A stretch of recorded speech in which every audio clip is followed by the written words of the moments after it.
Deputy CM అధ్యక్ష,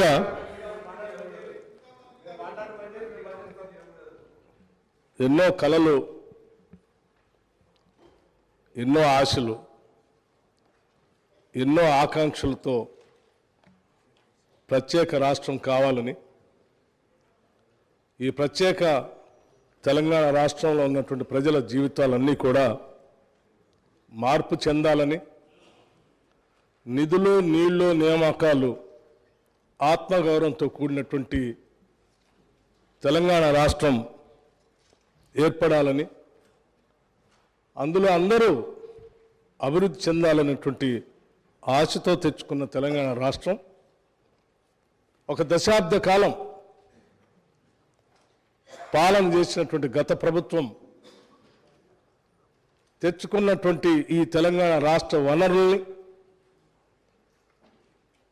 ఆర్థిక వనరుల్ని, సహజ వనరుల్ని, మానవ వనరుల్ని అన్నింటినీ కూడా అనుకున్న లక్ష్యాల దిశలో నడిపించకపోవడం కన్న కలలన్నీ కూడా కళ్ళలుగానే మిగిలిపోయాయి.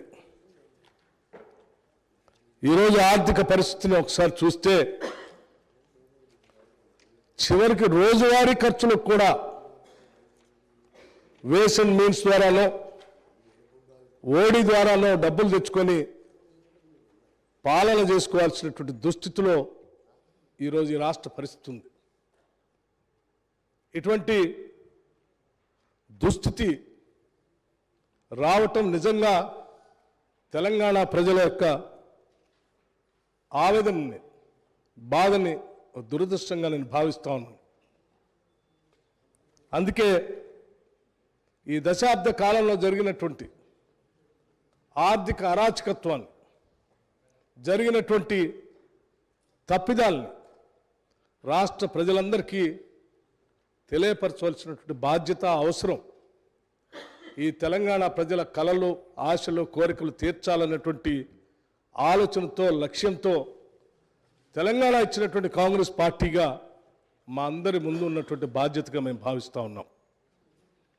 అందుకోసమే ఈ రాష్ట్ర ప్రజల ఆకాంక్షలను, కోరికల్ని నెరవేర్చడం కోసం ఈరోజు రాష్ట్రంలో ఉన్నటువంటి ఆర్థిక పరిస్థితి ఏంటి, ఇక్కడి నుంచి మనం మొదలు పెడితే మన భవిష్యత్తుని నిర్మాణం చేసుకోవటం కోసం ఏ రకంగా అడుగులు వేయాలి, ఏ రకమైనటువంటి ఆలోచనలు చేసుకోవాలి అని ఈ పవిత్రమైనటువంటి శాసనసభలో వాస్తవ పరిస్థితులన్నింటినీ ఈ సభ దృష్టికి, సభ ద్వారా రాష్ట్ర ప్రజలకు కూడా తెలియజెప్పి ఇక్కడ నుంచి కొత్త జీవితాన్ని, మార్పును కోరుకుంటూ ఒక అద్భుతమైనటువంటి ప్రజలు ఇచ్చినటువంటి తీర్పుకి సహేతుకమైనటువంటి పాలన అందించాలన్నటువంటి ఆలోచనతోనే ఈరోజు ఈ శ్వేతపత్రాన్ని, రాష్ట్ర ఆర్థిక పరిస్థితులపైన ఉన్నటువంటి మొత్తం విషయాల్ని కూలంకషంగా శ్వేతపత్రం రూపేణ ఈ సభలో ప్రవేశపెడుతూ మీ ద్వారా గౌరవ శాసనసభ్యులందరినీ, ముఖ్యంగా ప్రతిపక్షాలకు సంబంధించినటువంటి శాసనసభ్యులను కానీ, ఈ సభలో రాష్ట్ర ప్రజల ఆకాంక్షలు నెరవేర్చాలనేటువంటి ఆలోచన కలిగిన ప్రతి సభ్యుడికి తెచ్చుకున్న తెలంగాణ రాష్ట్రం ఈ భారతదేశంలోని అద్భుతమైనటువంటి పురోగతి సాధించడం కోసం మనందరం ప్రయత్నం చేయాలనే ఆలోచన కలిగిన ప్రతి సభ్యుడికి మీ ద్వారా నేను విజ్ఞప్తి చేస్తా ఉన్నాను.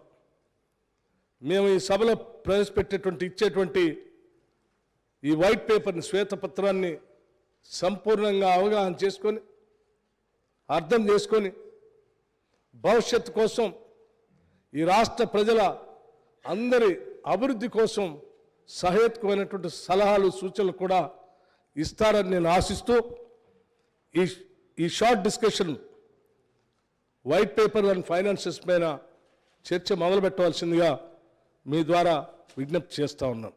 Thank you. Now short discussion Shri T Harish Rao garu. ఇది ఇచ్చి 2 నిమిషాలు కూడా కాదు కదా అధ్యక్ష.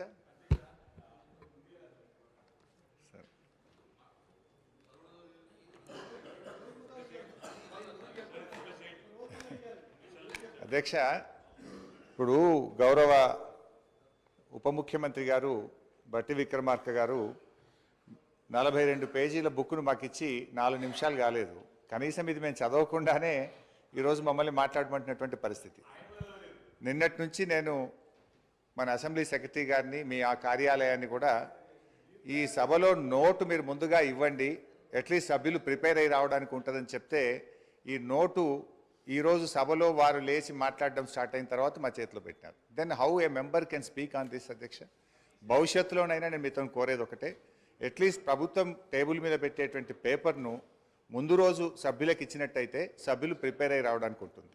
రెండవది అధ్యక్ష, మీతో ఒక సబ్మిషన్. మీరు ఈరోజు కూడా కొత్త సభ్యులు 57 మంది ఉన్నారు, వాళ్ళు కూడా చక్కగా నేర్చుకోవాలి, సహకరించాలన్నారు. తప్పకుండా మేము సహకరిస్తాం. కానీ మీరు కూడా దయచేసి సభ్యుల హక్కులను కూడా కాపాడాలి. ప్రొటెస్ట్ అనేది మెంబర్స్ యొక్క రైట్. ప్రభుత్వం ఇచ్చిన సమాధానంతో సభ్యులు సంతృప్తి పడినప్పుడు ప్రొటెస్ట్ చెప్పే హక్కు సభ్యులకు తప్పకుండా ఉంటుంది. చాలా ఏళ్ళుగా మీరు సభలో ఉన్నారు, మేము ఉన్నాం. ఎప్పుడైనా సభ్యులకు ప్రొటెస్ట్ మీద తప్పకుండా అవకాశం ఇస్తారు అధ్యక్ష. కానీ మొన్న మీరు దురదృష్టవశాత్తు ఇవ్వలేకపోయినారు. భవిష్యత్తులోనైనా సభ్యుల హక్కులు కాపాడాలని, సభను మరింత హుందాగా నడపాలని, దానికి మా పూర్తి సహకారం అందిస్తామని కూడా మీ ద్వారా తెలియజేస్తున్నాం.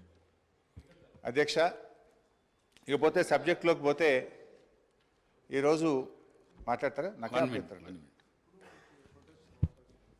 అధ్యక్ష, గౌరవ సీనియర్ శాసనసభ్యులు హరీష్ రావు గారు డిస్కషన్కి సంబంధించిన అంశం విషయంలో ఇప్పుడే ఈ వైట్ పేపర్ పైన ఈరోజు మరి డిస్కషన్ స్టార్ట్ చేసి వెంటనే ఈ పేపర్స్ లే చేయడం జరిగిందని చెప్పారు అధ్యక్ష.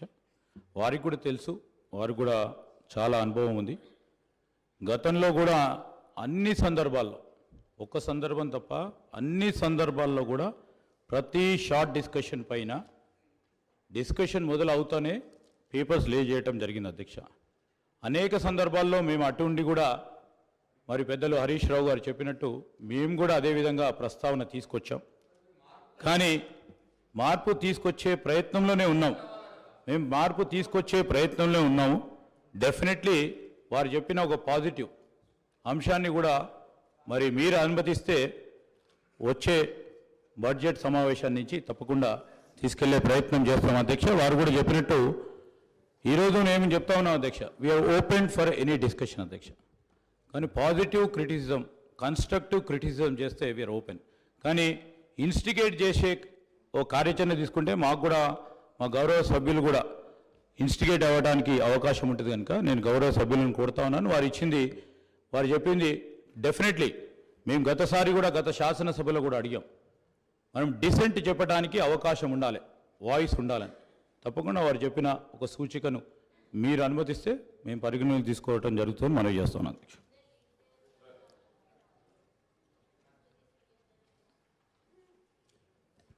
Honorable Speaker, sir. Sir, I thank you very much for giving me the opportunity, sir. Sir, I would like to make a small request.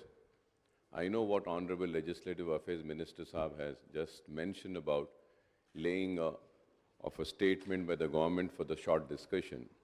But as we all know that, okay, this is a very important subject. And we have to read so many pages, sir. It's almost some 40 pages of book. So through you, I just want to make one request, because we can have a fruitful discussion, we can have a good discussion, and we can also come up with good suggestions as a constructive opposition. If you could give us a tea break of at least 40 minutes or an hour, I'll be very thankful to you, sir. We will be able to read this, sir. Sir, without reading this, if I have to come and talk, sir, I have been an old member. In the month of August, we had an assembly session, and in the August month, all the details were laid on the table of the House, then House, sir.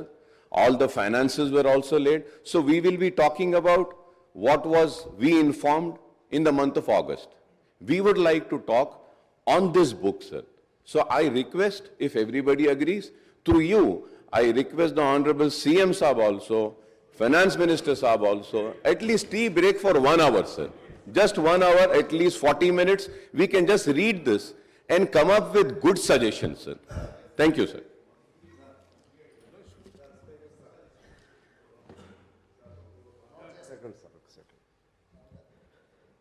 Harish Rao గారు అలాగే అక్బర్ గారు చెప్పిన విధంగా మాలాంటి వాళ్ళు కూడా కొద్దిగా ఇబ్బందిగానే ఉంది.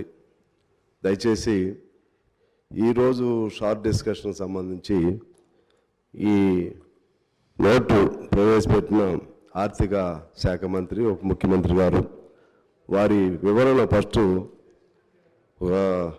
ఈ నోటు రూపంలో కాకుండా వారు ప్రసంగ రూపంలో వారు ఈ పూట మాట్లాడిన తర్వాత కొద్దిగా మాకు రేపటి వరకు అవకాశం ఇస్తే దీనికి సమగ్రమైనటువంటి చర్చలు జరగడానికి వీలుంటాయి అనేది నా భావన.